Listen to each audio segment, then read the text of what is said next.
இப்போது புதிய அறிமுகம் அச்சி ஹோட்டல் சாம்பார் 50 கிராம் ரூபாய் 20 மட்டுமே. சம்மர் ஹாலிடேஸ் வந்தாச்சு, நம்ம ஜிடி ஹாலிடேஸும் வந்தாச்சு. GT holidays, South India's #1 travel brand. ரயில் நிலையங்களில் வந்து இருக்கக்கூடிய ஹிந்தி வார்த்தைகளை கருப்பு மையிட்டு மறைப்பது, அது ஹிந்திக்கு எதிர்ப்பது அப்படிங்கிற அந்த விஷயத்தை நோக்கி நகர்ந்திருக்கிறது. சார், எது ஹிந்தி எது இங்கிலீஷ்னே தெரியாத அளவுக்கு பகுத்தறிவாளர்கள் இருக்கிறார்கள். ஒரு மொழியில் நீங்கள் பாண்டித்யம் பெற வேண்டாம் சார், வரி வடிவத்தை வச்சு இது ஹிந்தி வரி இங்கிலீஷ் வரினா தெரிய வேண்டாமா? ஹிந்தியை அழிப்பதாக நினைத்து கொண்டு இங்கிலீஷை அழிச்சுக்கிட்டு இருக்காங்க.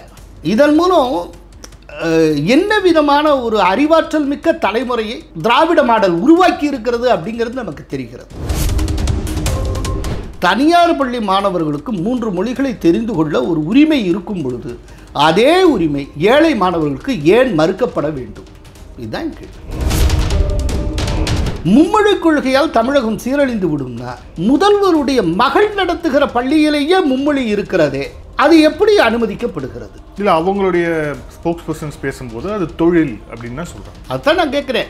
அப்படின்னா பிஸ்னஸுக்கு ஹிந்தி வேணும், அரசியலுக்கு தமிழா? தமிழை வச்சு அரசியல் பண்ணுவீங்க, ஹிந்தியை வச்சு பிஸ்னஸ் பண்ணுவீங்களா?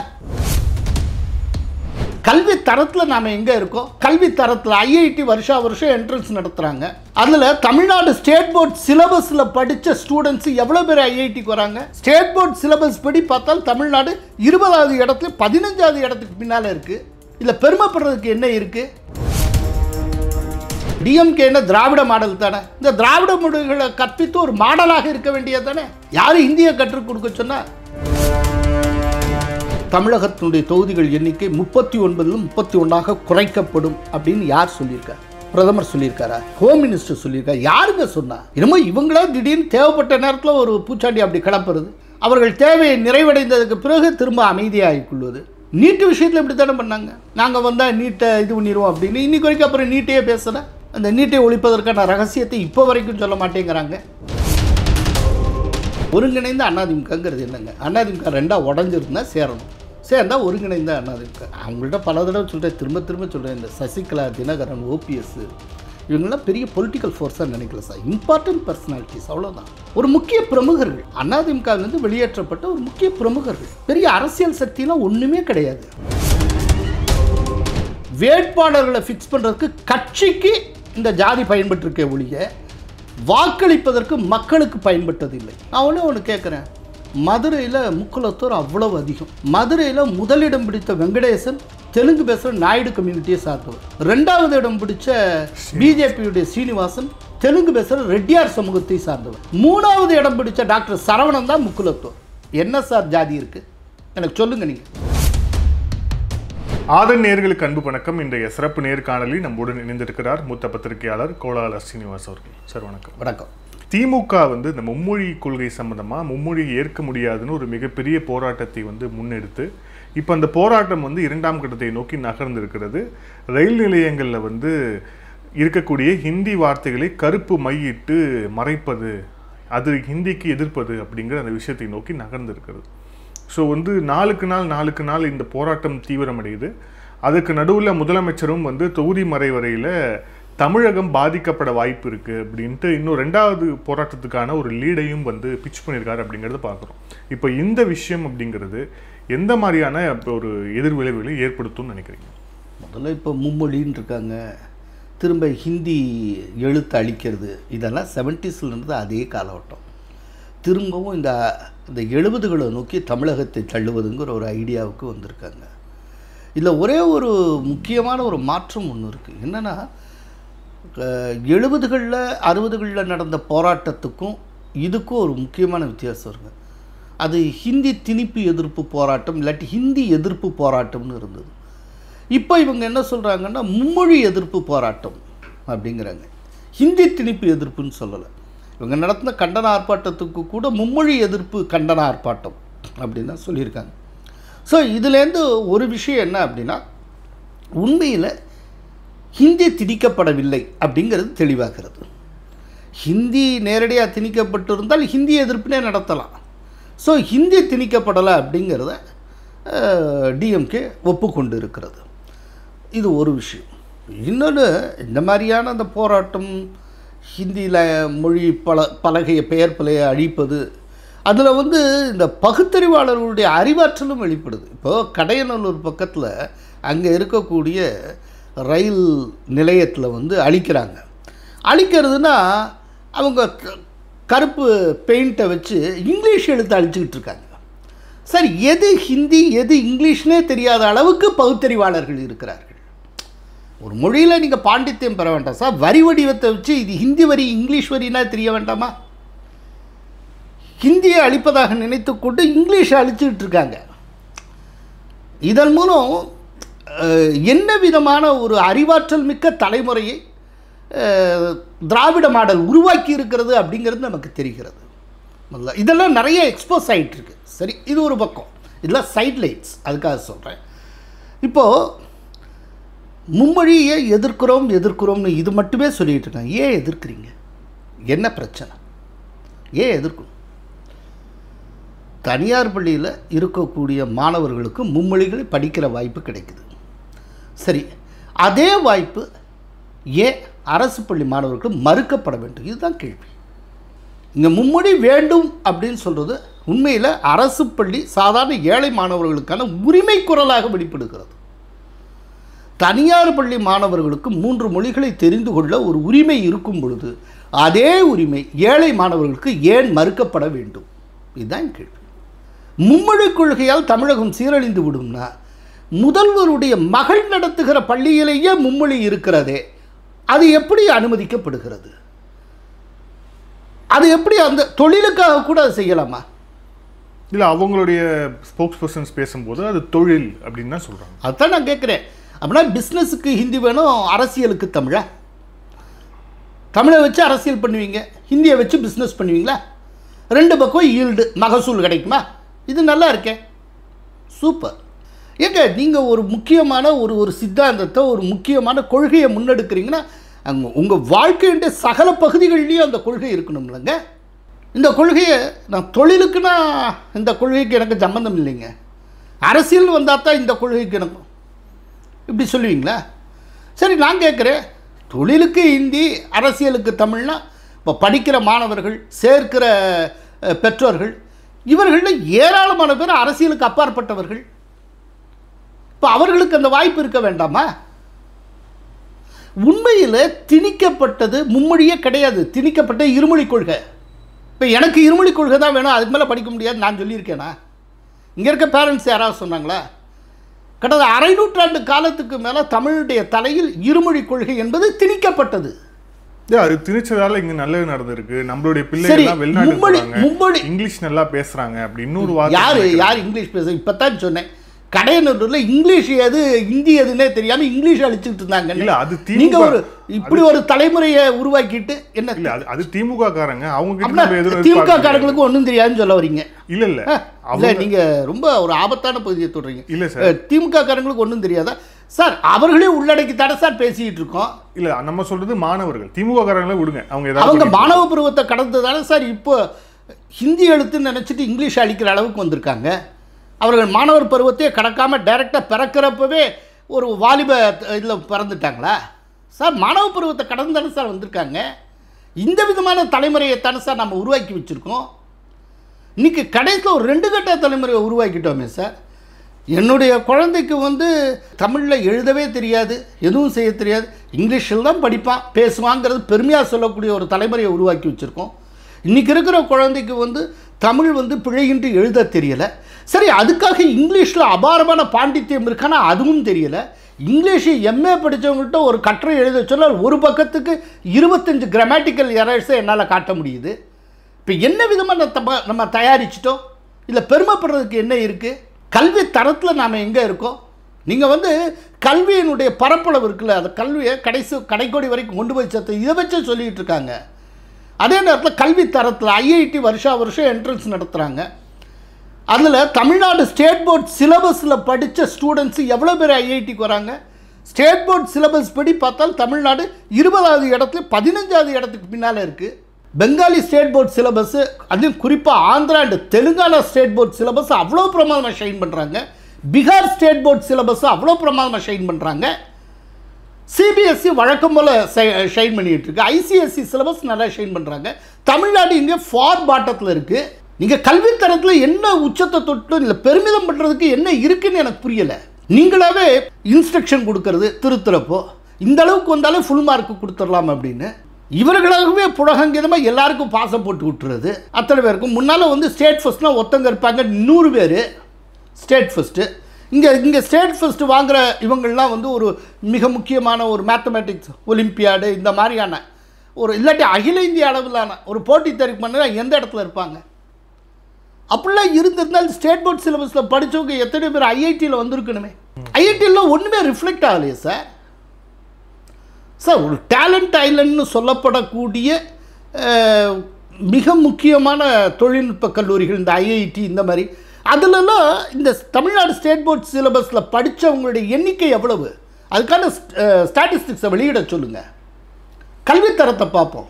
என்னமோ மும்மொழி இல்லாதனால இங்கே தரம் இருக்கிறதுனால இப்போ என்ன நான் கேட்குறேன், தமிழ்நாட்டை சுற்றி இருக்கக்கூடிய கேரளாவில் மும்மொழி இருக்குங்க, கர்நாடகாவில் மும்மொழி இருக்குது, இப்படி எல்லா இடத்துலையும் இருக்குங்க. இப்போ அவருடைய தரமெல்லாம் என்ன குறைஞ்சி போச்சு? இப்போ அவங்க எதையுமே சாதிக்கலையா? அங்கே என்ன பிரச்சனை வந்துருச்சு? இப்போ இங்கே என்ன சாதிச்சிட்டோம்? இங்கே இருக்கிறத காட்டிலும் சாஃப்ட்வேர் இது ஃபுல்லாக கர்நாடகாவில் ரொம்ப அதிகங்க, தெலுங்கானாவில் ஹைதராபாத்தில் அதிகங்க, சிலிக்கான் வேலி எங்கே இங்கேயா இருக்குது? இப்போ அங்கெல்லாம் மும்மொழி குழு இருக்குது. அங்கே இருக்கக்கூடிய ஒவ்வொரு ஸ்டூடெண்ட்டுக்கு ஹிந்தி தெரியும், எல்லாமே தான் அங்கே தெரியும். இன்னொன்று நம்ம சொல்கிறது தேசிய கல்விக் கொள்கை எனி இந்தியன் லாங்குவேஜ்னு தான் சொல்லியிருக்கு. ஹிந்தியை தேசிய கல்விக் கொள்கை பிரதானப்படுத்தவே இல்லை. ஹிந்திய படின்னு தேசிய கல்விக் கொள்கை சொல்லவே கிடையாது. Any Indian language. 2 விஷயத்துக்கு முக்கியத்துவம். ஒன்று தேசிய கல்விக் கொள்கை வைக்கக்கூடியது என்னென்னா அவங்க தாய்மொழியில் படிக்கணும். 5ஆம் வகுப்பு தமிழுக்காக குரல் கொடுக்குறோம், இதை வரவேற்று இருக்கணும்ல. 5ஆம் வகுப்பு வரை அவங்கவுங்க தாய்மொழி.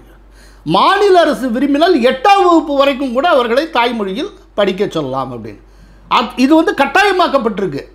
தாய்மொழியில் கல்வி அப்படிங்கிறது இப்போ தமிழ்நாடுனா தமிழில் தான் கல்வி இருக்கணும். 5th வரைக்கும் கட்டாயம் இன்னும் ஆல் சப்ஜெக்ட். மாநில அரசு விரும்பினால் 8ஆம் வகுப்பு வரைக்கும் கூட வச்சுக்கலாம். சரி, இப்போ தமிழ் சொல்லி தமிழை வைத்து அரசியல் செய்து கொண்டு இருக்கக்கூடிய கட்சிகள், தமிழை வைத்து அரசியல் செய்து கொண்டு இருக்கக்கூடிய ஒரு மாநில அரசு இதை வரவேற்று இருக்கணும்ல. இதை ஏன் மூடி மறைக்குது? இல்லை, அந்த போர்ஷனுக்கு தான் நகரணும்னு நினைக்கிறேன். இப்போ என்னென்னா, இப்போ நீங்கள் இந்த கல்விக் கொள்கையை எக்ஸ்பிளைன் பண்ணீங்க. இப்போது அது ஹிந்தி திணிக்கப்படவில்லைன்னு சொல்கிறீங்க, 3வது மொழி சம்மந்தமாக சொல்கிறீங்க. இது வந்து இப்போது இது எதற்காக கையில் எடுக்கப்படுகிறது அப்படிங்கிற ஒரு அடிப்படையான ரைட்டு. நான் வந்து எதற்காக கையில் எடுக்கப்படுகிறது ஒன்றுமே இல்லைங்க. அதாவது இந்த 3வது மொழியை படிக்கிறதுனால உனக்கு வேலைவாய்ப்பு கிடைச்சிடும், அது கிடைச்சிடும்னு சொல்ல விரும்பலை. இந்த வேலைவாய்ப்பு அப்படிங்கிறது உங்களுடைய சப்ஜெக்ட் நாலேஜை பொறுத்ததுங்க. அது ஆங்கில அறிவினாலேயும் கிடையாது, அதை புரிஞ்சுக்கணும். இப்போ சாஃப்ட்வேரில் நிறையா பேர் தமிழ்நாட்டை சேர்ந்தவங்க இருக்காங்கன்னா அவங்களுடைய மிதமிஞ்சிய ஆங்கில ஞானத்தினாலேயோ ஒவ்வொருத்தரும் ஒரு ஷேக்ஸ்பியர் மாதிரி இருக்காங்கங்கிறதுனாலாம் கிடச்சிடல.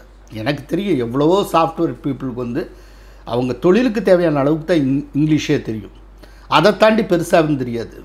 அவங்கள்ட்ட ஒரு ஜென்ரல் இங்கிலீஷு ஏதேனும் ஒரு சப்ஜெக்டை கொடுத்து இதை பற்றி ஒரு கட்டுரை எழுதி கொடுன்னா ஏகப்பட்ட மிஸ்டேக்ஸ் இருக்கும். இது மாதிரி எத்தனை பேரை பார்க்குறேன், தினம் அவங்களோட தான் இன்ட்ராக்ட் பண்ணிகிட்டு இருக்கேன். அந்த மாதிரி பீப்புள் அவங்களுக்கும் பெருசாக இங்கிலீஷ் நாலேஜெலாம் ஒன்றும் கிடையாது, சப்ஜெக்ட் நாலேஜும் உண்டு. ரைட்டா? இந்த சப்ஜெக்ட் நாலேஜுக்கான திறப்பு 91, அதாவது புதிய பொருளாதார கொள்கை வந்து கம்ப்யூட்டர் எஜுகேஷன் உள்ளே வந்தப்போ தென்னிந்தியா முழுக்க இருந்தது அன்றைக்கி வந்து. அதுலேயும் குறிப்பாக தெலுங்கானா, அதுக்கப்புறம் கர்நாடகா இந்த சைடு ரொம்ப அதிகமாக இருந்தது. லேட்ரு வந்து தமிழ்நாட்டில் ரொம்ப டெவலப் ஆச்சு. அதில் இந்த கம்ப்யூட்டர் எஜுகேஷனில் தனியார் பங்களிப்பு அந்த டயத்தில் பார்த்திங்கன்னா ஆப்பிள், NIIT, இது SSI, இது போல் பல கல்வி நிறுவனங்கள் எல்லோரும் சேர்ந்து தான் கான்ட்ரிபியூட் பண்ணாங்க. இதெல்லாம் சேர்ந்து தென்னிந்தியாவே டோட்டலாக முன்னுக்கு வந்தது இந்த கம்ப்யூட்டர் எஜுகேஷனை வச்சு, குறிப்பாக சாஃப்ட்வேரில். இதில் தமிழ்நாடு மட்டும்தான் காலரை தூக்கி விட்டுக்கலாம் முடியாது. ஆந்திராவில் நம்மளை காட்டிலும் அதிகமானவங்க பிரமாதமான சாஃப்ட்வேர் இன்ஜினியர்ஸ் இருக்காங்க. இன்னொன்று அமெரிக்காவில் இருக்கக்கூடிய இந்த எலைட் குரூப்பில் தமிழர்களை காட்டிலும் தெலுங்கு பேசுகிறவங்க தான் ரொம்ப அதிகம், அதை காட்டிலும் குஜராத்திஸ் ரொம்ப அதிகம். அதனால ஏதோ இங்கிலீஷை நாங்கள் படிச்சுட்டோம் அதனால தான் எங்கேயோ உச்சாரி கொம்புக்கெல்லாம் போயிட்டோம்னு சொல்லிட்டு எல்லாம் ஒன்றும் சொல்லிக்கிறதுக்கு ஒன்றும் கிடையாது. இப்போ நீங்கள் கேட்ட கேள்விக்கு வாங்க. அரசியல் 2026 சட்டமன்ற தேர்தலை எதிர்கொள்ள ஒரு பிச்சா தான் டிஎம்கே இதை வந்து முன்னெடுக்கிறாங்க அப்படின்னு ஒரு தரப்பு வந்து சொல்றாங்க. இப்போ அதை ஒட்டி தான் முதலமைச்சரும் வந்து இந்த தொகுதி மறைவுரை அப்படின்னு சொல்லிட்டு அதை ஒன்று எடுக்கிறார். அதாவது வந்து தொகுதிகள் தமிழகத்திற்கு குறைக்கப்படும் அப்படின்ட்டு. இது வந்து என்னன்னா ரொம்ப சிம்பிள்னு எனக்கு புரிஞ்சுக்கிறது. 2019க்கு முந்தைய நிலைக்கு திரும்ப தமிழ்நாட்டை கொண்டு போய் பார்க்குறாங்க. 2019க்கு முன்னால் இருந்து 2017 மோடியை வந்து தமிழகத்தினுடைய மிகப்பெரிய எதிரி மாதிரியும் மொத்த தமிழ் கலாச்சாரத்தின் எதிரி மாதிரியும் அவர் சித்தரிப்பை கொண்டு வந்தாங்கள்ல. இப்போ அதே மாதிரி ஒரு அட்மாஸ்பியரை உருவாக்க பார்க்குறாங்க. அந்த காலகட்டத்தில் கோபேக் மோடின்னு நடந்தது. இப்போ கெட் அவுட் மோடிங்கிறாங்க. எல்லாம் அதை நோக்கி அப்படியே வருது. இப்போ அதை நோக்கி தமிழர் உரிமை அப்படின்னு சொல்லிட்டு இந்த 2026 எலெக்ஷன் வரைக்கும் கொண்டு வருவாங்க. அது எப்படின்னா இந்த தொகுதி மறுசீரமைப்பை வச்சுட்டு மும்மொழி கொள்கை திணிப்பு அப்படின்னு கொண்டு வருவாங்க. இந்த மும்மொழியினால் ஒரு பெரிய பாதிப்பு ஏற்பட்டதாக அது என்னமோ ஏற்பட்டுரும் அப்படி இப்படிலாம் சொல்லி கொண்டு வருவாங்க. இதெல்லாம் கூட இது வந்து 2026 தேர்தலுக்கான ஒரு தந்திரம். இது அவங்களுக்கு கை கொடுக்குமா? ஏன்னா வந்து இப்போ நீங்களே சொன்ன மாதிரி 2019, 2021, 2024 கிட்டத்தட்ட அதே பிச்சில் தான். 2021 மட்டும் சட்டமன்ற தேர்தலுங்கிறதால ஒரு சின்ன மாற்றம். ஆனால் 2019, 2024 கிட்டத்தட்ட இதே மாதிரியான ஒரு பிச்சு தான். மோடி தான் வந்து எதிரி அப்படின்னு வச்சு. ஆனால் 2019 அளவுக்கு மோடி எதிர்ப்புங்கிறது அடுத்த 2 எலெக்ஷன்ல இல்லை. இப்போ திரும்ப இந்த எலெக்ஷனுக்கு இவங்க கையில் எடுக்கிறாங்க. இது வந்து 26ல் ஒரு சொன்னேன். இது வந்து பெரிய அளவில் ஈல்டை கொடுக்காது. ஆனால் அதே நேரத்தில் சில தர்ம சங்கடங்களை அதிமுக பக்கம் கொண்டு வரும். என்ன அப்படின்னா மும்மொழி எதிர்ப்புன்னு நாங்கள் துணிச்சலாக களமாடிக்கிட்டு இருக்கோம் தமிழை காப்பாற்ற. அதில் திட்டவட்டமான ஒரு நிலைப்பாட்டை அதிமுக எடுக்கலை. அதிமுக மும்மொழி எதிர்ப்பில் உறுதியாக இருந்தால் மோடியை எதிர்க்க வேண்டுமே, ஏன் எதிர்க்கலைம்பாங்க. இல்லைன்னா அவங்களும் சொல்லி முடிக்கிறேன். அதே போல் தொகுதி மறுசீரமைப்பில் தமிழகத்துக்கு தொகுதி எண்ணிக்கை குறைய போகுது, அதை எதிர்க்க வேண்டாமா, அப்படிங்கப்போ மோடியோட கைகோர்க்கலாமா அப்படின்னு சொல்லுவாங்க. சொல்லி இந்த விதமான ஒரு நிர்பந்தத்தை உருவாக்குறது மூலமாக ஏடிஎம்கேக்கு பிஜேபிக்கு இடையில் அலையன்ஸ் ஏற்படாதபடிக்கு பார்த்து கொள்ளணும் அப்படிங்கிறத டிஎம்கே ஒரு பெரிய விளையாட்டு விளையாடுவாங்க. ஒரு விதமான ஒரு சைக்கலாஜிக்கல் நிர்பந்தத்தை அதிமுகவுக்கு உருவாக்குவாங்க. இப்படி அதையும் மீறி அலையன்ஸ் ஏற்படுதுன்னு வச்சுப்போம், லெட்டஸ் அஸ்யூம். அப்படி இது பண்ணிட்டு அப்போது இதை வச்சே உருட்டுவாங்க. மும்மொழி கொள்கையில் யார் விட்டு கொடுத்தது தமிழனின் உரிமையை, இந்த இதில் யார் விட்டு கொடுத்தது அப்படின்னு சொல்லி தமிழனின் அதாவது உரிமையை நசுக்கக்கூடிய ஃபோர்ஸாக மோடியையும் தமிழனின் உரிமையை காட்டி கொடுத்த ஒரு அரசியல் சக்தியாக அதிமுகவையும் அவங்க சித்தரிப்பாங்க. இது எல்லாம் சேர்த்து தான் இந்த கேம் பிளான் வருது. இது கரெக்டாக 2026 எலெக்ஷன் முடிஞ்சதுக்கப்புறம் இதை பற்றி பேச போகிறது. ஸோ இது அதிமுகவை என்னென்னா இதை வந்து ஈஸியாக கவுண்டர் பண்ண முடியும். ஆனால் உருப்படியான முறையில் ஏடிஎம்கே கவுண்டர் கொடுக்கணும். என்னென்னா முன்னால் நம்ம ஹிந்தியை எதிர்த்தோம், ஹிந்தி எதிர்ப்பில் உறுதியாக இருந்தோம். இன்றைக்கி இது ஹிந்தியே கிடையாதுங்கிற உத்தரவாதத்தை தேசிய கல்விக் கொள்கை தந்திருக்கிறது. இது மும்மொழின்னு தான் சொல்லியிருக்கு, எனி இந்தியன் லாங்குவேஜ் அப்படின்னு. நமக்கும் காவிரி இஷ்யூவில் நமக்கும் கர்நாடகத்துக்கும் பிரச்சனை வருது. கர்நாடக மொழியை நம்ம கற்றுத்தரலாமே, நம்ம மொழியை கர்நாடகம் கற்றுத்தரட்டும், ஒருத்தருக்கு ஒருத்தர் தெரிஞ்சுப்போ, அது இன்னும் நல்லிணக்கத்தை கொண்டு போகும்ல. ஏன் ஒரே ஸ்டேட்டு 3-4 லாங்குவேஜ் கூட தண்டி ஆப்ஷனாக எடுத்துக்க முடியும். அதுக்கு தேசிய கல்விக் கொள்கையில் வழி இருக்குது. இப்போ எடுத்துக்காட்டால் கேரளத்துக்கு அருகில் இருக்கக்கூடிய மாவட்டங்களில் மலையாளமும், அதே போல் ஹோசூர் அந்த பக்கத்தில் இருக்க பார்டர் ஸ்டேட்டில் வந்து கர்நாடகம், சித்தூர் இந்த பக்கத்தில் இருக்கக்கூடிய மாவட்டங்களில் தெலுங்கையும் நீங்கள் வந்து கற்றுக் கொடுக்கலாம். முழுக்க முழுக்க திராவிட மொழிகளே கற்றுத்தாருங்கள். இப்போ டிஎம்கே என்ன திராவிட மாடல் தானே, இந்த திராவிட மொழிகளை கற்பித்து ஒரு மாடலாக இருக்க வேண்டியது தானே. யார் இந்தியை கற்றுக் கொடுக்க சொன்னால் 60கள் வரைக்கும் வந்து இந்த தென்னிந்தியாவில் இருக்க அத்தனை மாநிலங்களை ஒருங்கிணைத்து தனி திராவிட நாடு அப்படின்னு சொல்லி பிரிவினைவாதம் பேசின கட்சி தானே டிஎம்கே. 62ல் தானுங்க, அதாவது சீன போருக்கு அப்புறம் நேரு அவர்கள் கொண்டு வந்த ஒரு அரசமைப்பு சட்ட திருத்தத்தின் காரணத்தினால இதுக்கு மேலே எதிர்த்த திமுகவே தடை செய்யப்பட்டு விடும் அப்படிங்கிற அச்சத்தினால தான் அண்ணாதுரை அவர்கள் தனி திராவிட நாடு கோரிக்கையை கைவிட்டு மத்தியில் கூட்டாட்சி மாநிலத்தில் சுயாட்சின்னு எடுக்கிறாரு. இப்போ நேற்றுக்கு வரைக்கும் அது பேசிட்டுனவங்க தானே. நாங்கள் இனத்தால் திராவிடன்னு சொல்லக்கூடிய கட்சி தானே டிஎம்கே. இனத்தால் திராவிடன்னா அப்புறம் திராவிட மொழியை கற்பிக்க வேண்டியது தானே. அத்தனை இடங்களுக்கும் நான் வந்து உன்னுடைய மொழியை கற்பிக்கிறேன், ஓ மாநிலத்தில் என்னுடைய தமிழை கற்பி அப்படின்னு சொன்னீங்கன்னா இப்போ ஒன்றும் இல்லை. அதனால நேரடி பெனிஃபிட்டாக உங்களுக்கு ஒன்று சொல்கிறேன். இப்போ தமிழாசிரியருக்கு படிச்சிருக்காங்க, படித்தவங்க தமிழ்நாட்டில் மட்டும்தான் வேலை கிடைக்கும். இப்போ மற்ற 3 ஸ்டேட்லேயும் தமிழ் வருதுன்னு வச்சுக்குவோம். தமிழாசிரியர்கள் வேலை இல்லாமல் இருக்கக்கூடிய தமிழாசிரியர்களுக்கு கேரளத்தில் வேலை கிடைக்கும், ஆந்திரத்தில் வேலை கிடைக்கும், தெலுங்கானாவில் வேலை கிடைக்கும், கர்நாடகத்தில் வேலை கிடைக்குமே. இத்தகைய ஒரு ஏற்பாட்டை செய்யலாமே. ஏன்னா இன்றைக்கி இருக்கிற தலைமுறை ஆக்கபூர்வமாக சொன்னால் புரிந்து கொள்ளக்கூடிய தலைமுறை. அப்படிங்கிற இந்த விஷயங்களை ஏடிஎம்கே கணக்கில் எடுத்துக்கொள்ள வேண்டும். ஸோ அது வந்து கன்வின்ஸ் பண்ணணும். இன்னொன்று, மும்மொழியினால யாருக்கும் எந்த நஷ்டம் இல்லை, அதனுடைய தாய்மொழி அழியலை அப்படிங்கிறது கேரளாவை பார்த்து புரிந்து கொள்ளலாம், கர்நாடகத்தை பார்த்து புரிந்து கொள்ளலாம், ஆந்திரா தெலுங்கானாவை பார்த்து புரிந்து கொள்ளலாம். அங்கெல்லாம் மும்மொழி தான் இருக்குது. இப்போ என்ன தெலுங்கு பாதிக்கப்பட்டு விட்டதா, கன்னட மொழி பாதிக்கப்பட்டு விட்டதா, மலையாளம் பாதிக்கப்பட்டதா? சார் இந்தியாவில் அதிக அளவில் ஞானபீட பரிசு பெற்று இருக்கக்கூடிய மொழியை கன்னடம் தான் சார். கன்னடா வச்ச அந்த ரைட்டர்ஸ் தான் அதிக முறை ஞானபீட பரிசே பெற்றிருக்கிறார்கள். அந்த மொழிக்கு என்ன அழிவு வந்தது? அப்புறம் தமிழுக்கு மட்டும் என்ன பாதிப்பு வந்துடும்? இன்றைக்கி தமிழ் ஆங்கிலத்தால் பாதிக்கப்பட்ட அளவுக்கு வேறு எந்த மொழியாலும் பாதிக்கப்படலையே சார். ஆங்கிலம்ங்கிற அரக்கன் தான் தமிழுடைய கழுத்தில் காலை வச்சு மிதிச்சுக்கிட்டு இருக்கு. இப்போ நம்ம என்ன சொல்கிறோம்? ஆங்கிலத்திடமிருந்து தமிழை காப்பாற்றுங்கள்.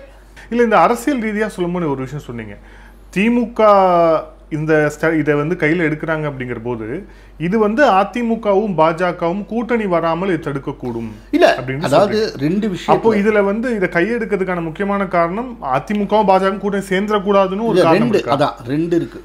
ஒன்று, அதிமுகவுக்கு ஒரு உளவியல் நெருக்கடியை கொண்டு வர்றது. நீ வந்து தமிழர்களுடைய உரிமையை விட்டு கொடுத்துட்டு பிஜேபியோட சேர்ற அப்படின்னு சொல்லி சேர விடாமல் தடுக்கிறதுக்கு இதையே பிரச்சார உத்தியாக கொண்டு போவாங்க. ஒருவேளை அதையும் மீறி சேர்ந்துட்டால், நான் அடுத்தாப்பில் சொன்னது, தமிழர்கள் உரிமையை காட்டி கொடுத்த கட்சி ஏடிஎம்கே, தமிழர்கள் உரிமையை நசிக்கிற கட்சி பிஜேபின்னு அப்படி கொண்டு போவாங்க. ஆனால் தமிழர்கள் உரிமைங்கிறது இந்த மும்மொழி கொள்கையிலையோ இதுலேயோ இல்லை அப்படிங்கிறத சம்பந்தப்பட்ட கட்சிகள் பிஜேபியை எடுத்து சொல்லணும், அதே போல் அதிமுகவும் எடுத்து சொல்லணும்.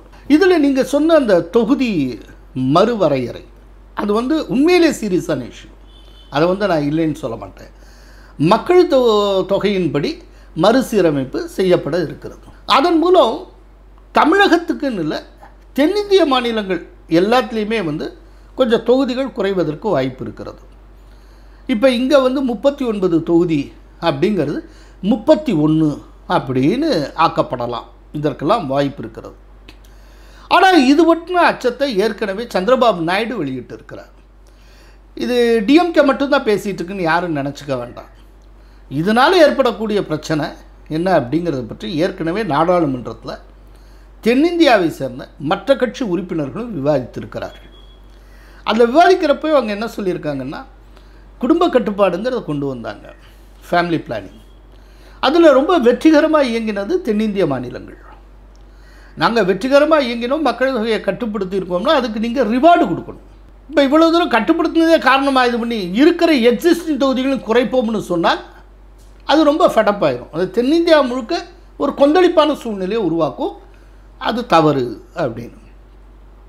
இப்போ இது சம்மந்தமாக அப்போ அந்த டிபேட்டு டயலாக்லாம் போயிட்டுருக்கிறப்போ ஒரு ஐடியா ஒன்று கிடச்சிருக்கு. என்னென்னா, தொகுதி மறுசீரமைப்பின் கீழே வந்து ஒரு பாட்டம் லைன் ஒன்று வச்சுக்கிறது.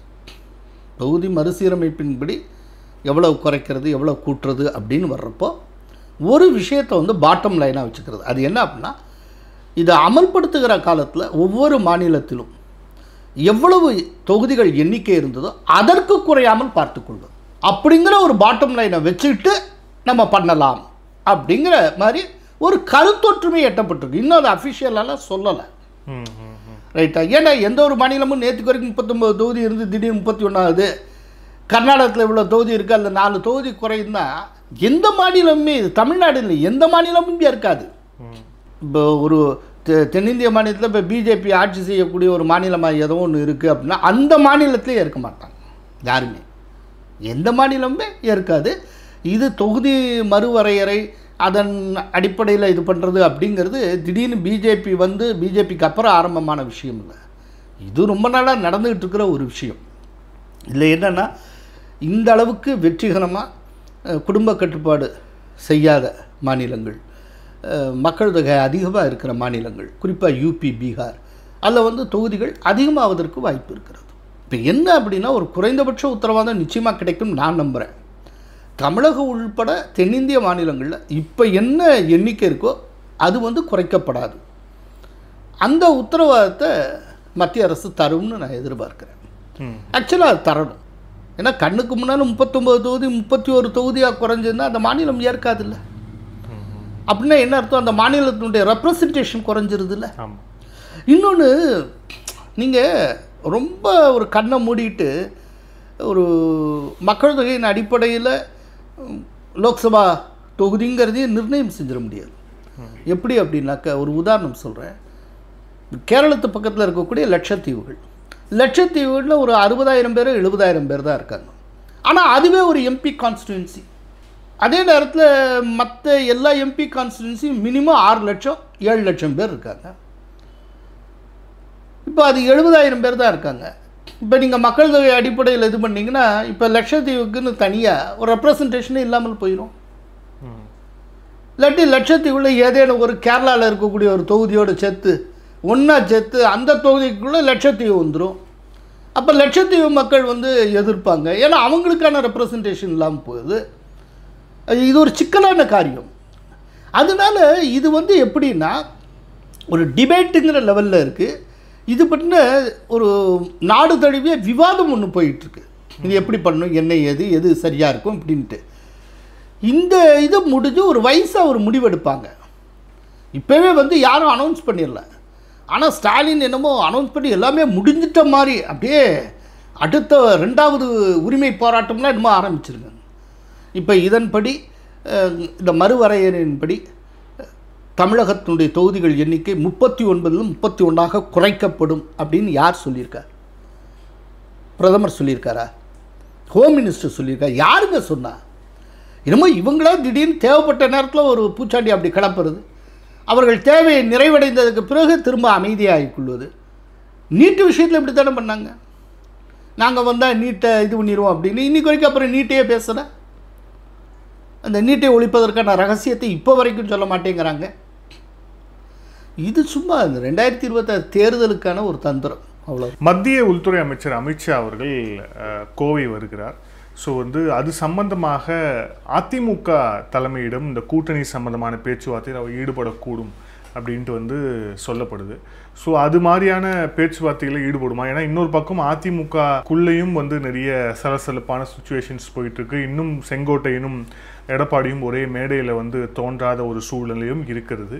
ஸோ அதுக்கு நடுவில் இந்த வருகை எப்படி பார்க்குறீங்க? இல்லை, இப்போவே அவங்க பேச்சுவார்த்தை ஆரம்பிப்பாங்கன்னு எனக்கு தோணலை. அவர் வர்றது வேறு சில பர்பஸ்க்காக வராரு. சிவராத்திரி ஃபெஸ்டிவல், ஈஷா யோகா மையம், அது இதுன்னு சொல்லிட்டு அது மாதிரி வராரு. ஒரு திரைமறைவில் அவங்களுக்கு இடையில் பேச்சுவார்த்தை நடக்கலாம், தனியாக ஹோட்டலில் சந்திக்கலாம், இந்த மாதிரிலாம் ஏதோ இருக்கலாம். மற்றபடி வெளிப்படையாக ஒரு ப்ரெஸ்ஸுக்கு சொல்கிற மாதிரியான எந்த பேச்சுவார்த்தையும் இப்போ முன்னெடுக்கிறதுக்கு வாய்ப்பில்லை. அதுக்கு 2-3 மாதமாவது ஆகும் அப்படின்னு நான் நினைக்கிறேன். மற்றபடி நீங்கள் கேட்டிங்க இந்த செங்கோட்டையன் சலசலப்பு அது இது, அதெல்லாம் ஒரு பெரிய சலசலப்பே இல்லைங்க. அதெல்லாம் ரெகுலராக இது எல்லா கட்சியிலும் நடக்கக்கூடியது தாங்க. இப்போ பிஜேபியிலேயே பாருங்கள், நயினார் நாகேந்திரனை பற்றி கராத்தே தியாகராஜன் நிறையா சொல்லிகிட்டு இருக்காரு. இப்போ இதை வச்சு பிஜேபி கலகலத்து விட்டு நீங்கள் சொல்லுவீங்களா? அதே மாதிரி தான் இந்த விஷயம். அதனால் எதுவுமே இதை வந்து என்னை பொறுத்தவரை ஒரு பொலிட்டிக்கல் அனாலிஸ்டாக இது வந்து பெரிய மேஜர் டெவலப்மெண்ட்லாம் நான் நினைக்கல. ஈவன் நாளைக்கு செங்கோட்டையனே வெளியில் வரான்னு வச்சுப்போம். வெளியில் வந்து அவர் வந்து கோபிச்செட்டிப்பாளையத்தில் அவர் போட்டியிடுறாருன்னா அவர் நிச்சயமாக தோற்று போவார். அதுக்கு காரணம் ஏடிஎம்கே ஓட்டுங்கிறது ரெட்டையிலே இருக்கிற இடத்த நோக்கி தான் போகும், செங்கோட்டையனை நோக்கி கிடையாது. செங்கோட்டையனுக்கு தெரியும், செங்கோட்டையன் வந்து எம்ஜிஆர் காலத்துலேருந்து இன்றைக்கி வரைக்கும் இந்த கட்சியில் இருக்கிறவங்க. அவர் பழுத்த அதிமுகக்காரர். அவர் விமர்சனம் கூட வைப்பார், எல்லாம் இருப்பார். ஆனால் கட்சியை விட்டு என்றைக்குமே போக மாட்டார். அவர் கட்சியிலே தான் இருப்பார். எனக்கு செங்கோட்டையன் ரொம்ப பர்சனலாகவும் தெரியும், ஒரு நல்ல நண்பர். அது தெரிஞ்ச நிலையில் சொல்கிறேன். அவர் வந்து இல்லை, ஆனால் இப்போ 2026க்கான இந்த கூட்டணிக்கான பேச்சுவார்த்தைகள் தொடங்குறதாகட்டும், இந்த மாதிரி விஷயங்கள்லாம் போயிட்டுருக்கு. அப்படிங்கிற போது அதிமுகவில் திடீர்னு யாரோ ஒரு இவங்க செங்கோட்டையன் ஆரம்பித்தார், அதுக்கப்புறம் வந்து கோகுலேந்தா பேசுகிறாங்க, திடீர்னு சசிகலா நேற்று மேடை போட்டு அவங்க சிலந்தி கதை சொல்கிறாங்க, இவரும் வந்து ஓனாய் ஆட்டுக்குட்டின்னு சொல்லிட்டு எடப்பாடி பழனிசாமி அவரும் சொல்கிறார். அப்படிங்கிற போது ஏதோ ஒரு கன்ஃபியூஷன் இருக்குது அப்படிங்கிற மாதிரியான ஒரு வெளித்தோற்றமாவது ஏற்படும்ல? இல்லை, அந்த தோற்றம் வந்து ஜெயலலிதா மறைந்ததிலிருந்து தொடர்ந்து இருந்துகிட்டு இருக்கிற தோற்றம் தானே. ஜெயலலிதா மறைந்ததிலிருந்தே இது போன்ற ஒரு தோற்றம், இது போன்ற ஒரு சிக்கல் ஏடிஎம்கேக்குள்ளே போய்கிட்டே தானே இருக்குது. சசிகலா என்ன அக்கேஷனாக பேசுகிறாங்க, பேசிட்டு திரும்ப அவங்க வீட்டுக்கு போயிடுறாங்க. அப்புறம் திடீர்னு சின்னம்மா புயலை புறப்பட்டு விட்டாருந்தாங்க. அப்புறம் அவங்க வந்து தஞ்சாவூரில் போயிட்டு ஏதாவது கல்யாண ரிசப்ஷனில் என்னுடைய மக்கா அப்படின்னு ஏதாவது பேசுகிறாங்க, பேசிட்டு அதுக்கப்புறம் காணாமல் போயிடுறாங்க.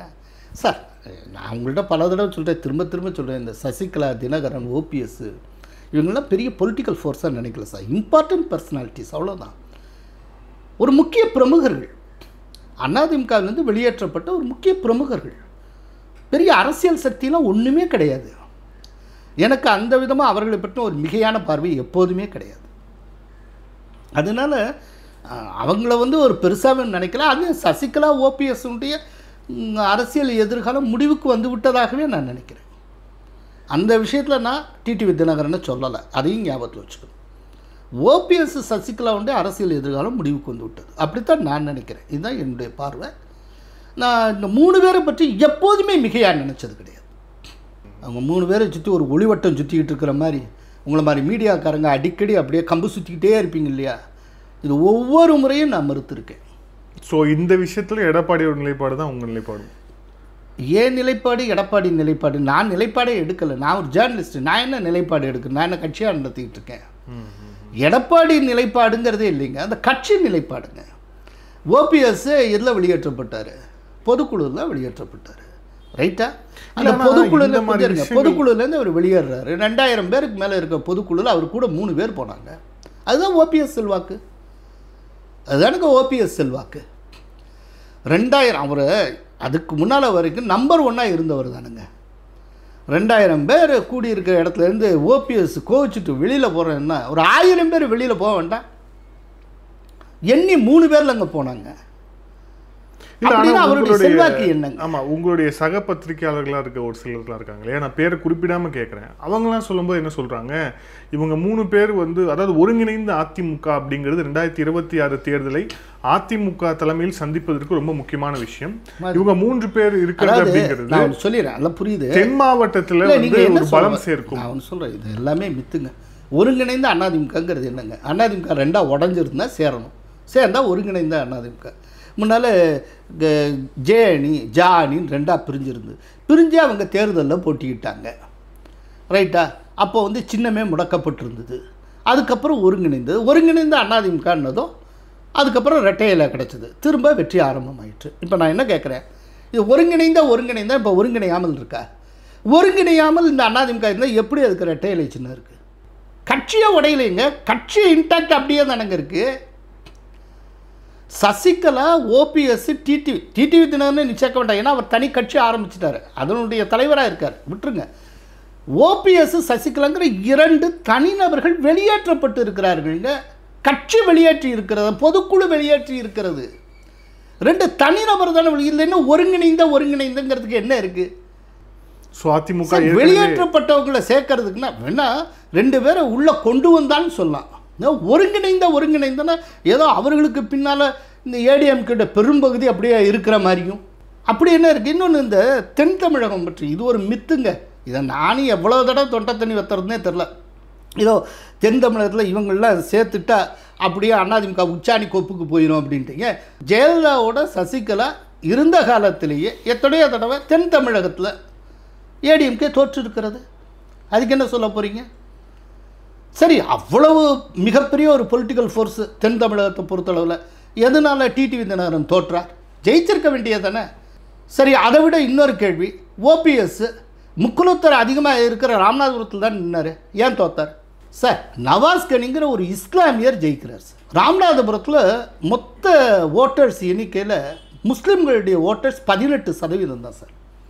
இந்த 18% மட்டுமே ஓட்டு போட்டு நவாஸ்கனி வெற்றி பெற்றிருக்கவே முடியாது சார். அங்கே பெருவாரியாக இருக்கிற இந்துக்கள், குறிப்பாக முக்குலத்தோர் ஓட்டு போட்டு தான் நவாஸ்கனி வெற்றி பெற்றிருக்கணும். ஏன் அந்த முக்குலத்தோர் ஓபிஎஸ்ஸை சூஸ் பண்ணாமல் நவாஸ்கனிங்கிற ஒரு முஸ்லீம் எம்பியை சூஸ் பண்ணாங்க, முஸ்லீம் வேட்பாளர் சூஸ் பண்ணாங்க? இவருடைய செல்வாக்கு என்ன ஆயிற்று நான் கேட்குறேன். அங்கே இருக்கிற ஒட்டுமொத்த முக்குலத்தோர் அவருக்கு ஓட்டு போட்டுனா நிச்சயமாக ஓபிஎஸ் ஜெயிச்சிருக்கும். அதே போல் முக்குலத்தோர் ஓட்டு போடாமல் நவாஸ்கனி ஜெயிச்சிருக்க முடியாது. அப்படின்னா என்ன சார் அர்த்தம்? நீங்கள் தென் தமிழகத்துக்கு தொடர்ந்து ஜாதி முத்திரை குத்திக்கிட்டு ஏதோ அவர்கள்ட்ட ஜாதி பார்வை உண்டு, இந்த ஜாதிக்காரங்க ஜாதி பார்த்து அப்படி ஓட்டு போடுவாங்க. நான் ஒன்று சொல்கிறேன், நீங்கள் குறிப்பிட்ட 2 தொகுதியிலுமே அதிமுக 3வது இடம், எந்த இடமா வேணாலும் இருக்கு சரி. ஆனால் உங்களுடைய பார்வையில் இவங்க 2 பேரும் தென் தமிழகத்தில் ஒரு மாபெரும் சக்தி, அவங்க 2 பேரும் 2ஆம் இடம். அது ஏன் சார்? நான் என்ன கேட்க, ஏன் முதலிடம் வரலன்னு கேட்குறேன். இந்த டிடிவி தினகரன், இந்த சசிகலா, இந்த ஓபிஎஸ் எதுவுமே இல்லாத திமுக முதலிடத்தில் இருக்கே சார். அப்படின்னா என்ன அர்த்தம்? இதெல்லாம் பொலிட்டிக்கல் ஃபோர்ஸே கிடையாதுன்னு அர்த்தம். தமிழ்நாட்டில் தென் தமிழக ஒரு மொத்த தமிழகத்தில் வட தமிழகம்தான் சமூகம் சார்ந்த அரசியல் செயல்பாடு அதிகம் உண்டு. தென் தமிழகத்தில் அப்படி கிடையவே கிடையாது. தென் தமிழகத்தில் ஜாதி மோதல் இருக்கும், ஜாதி அரசியல் கிடையாது. அந்த ஜாதி மோதலுக்கு கூட ஜாதிய ரீதியான காரணங்கள் இருக்குமே ஒழிய அரசியல் ரீதியான காரணங்கள் இருந்தது கிடையாது. வட தமிழகத்தில் ஜாதிய ரீதியான மோதலே அரசியல் ரீதியான மோதலாக உருக்கொள்ளும். தென் தமிழகத்தில் அப்படி கிடையாது. தென் தமிழகத்தில் பற்றின ஸ்டடி பார்வை அங்கே கிடையாதுங்க. ஆனால் அந்த பார்வையே இல்லாமல் அரசியல்வாதிகள் உட்பட எல்லாருமே தப்பாக புரிஞ்சுக்கிட்டு இருக்காங்க. நான் இப்போ கூட 2 நாளைக்கு முன்னால் ஒரு பெரிய பாப்புலர் டிவியில் கூட இதை ஓரளவு தொட்டு காட்டினேன். அதாவது தென் தமிழகம் கண்ட ஒரு மாபெரும் தலைவர்களில் ஒருவர் தேவர் திருமகனார் பசும்பொன் முத்துராமலிங்க தேவர் அவர்கள். அவர் அளவுக்கு ஒரு மாபெரும் டாலஸ்ட் பர்சன் யாரும் பார்த்துருக்க முடியாது. அவருடைய பக்கத்தில் கூட டிடிவி தானே மற்றவங்கள நீங்கள் வச்சு கூட பார்க்க முடியாது. அவ்வளோ பெரிய ஒரு டாலஸ்ட் பர்சன். அன்றைக்கி அவர் அவருக்கு பின்னால் முக்குலத்தோர் அப்படியே ஒன்று திரண்டு அவர் கடவுள் மாதிரி கொண்டாடக்கூடிய ஒரு மாபெரும் மனிதர்.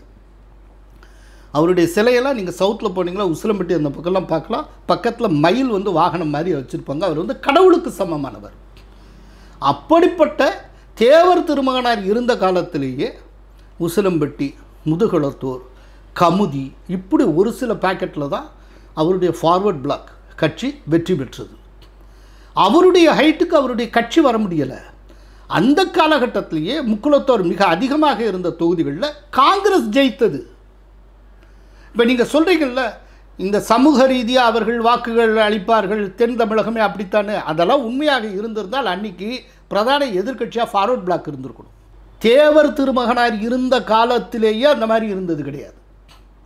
அங்கே இருக்கக்கூடிய தேவர் சமூகமாகட்டும், எந்த சமூகமாகட்டும், அந்த சமூகம் ஒரு எப்போதுமே தான் எடுத்திருக்கிற முடிவை ஜாதி சார்ந்து எடுத்தது கிடையாது, அரசியல் முடிவாகத்தான் எடுத்திருக்கு. நவாஸ்கனி வெற்றி பெற்றது அப்படித்தான். அங்கே இருந்த முக்குலத்தோர் அரசியல் முடிவு எடுத்தாங்க.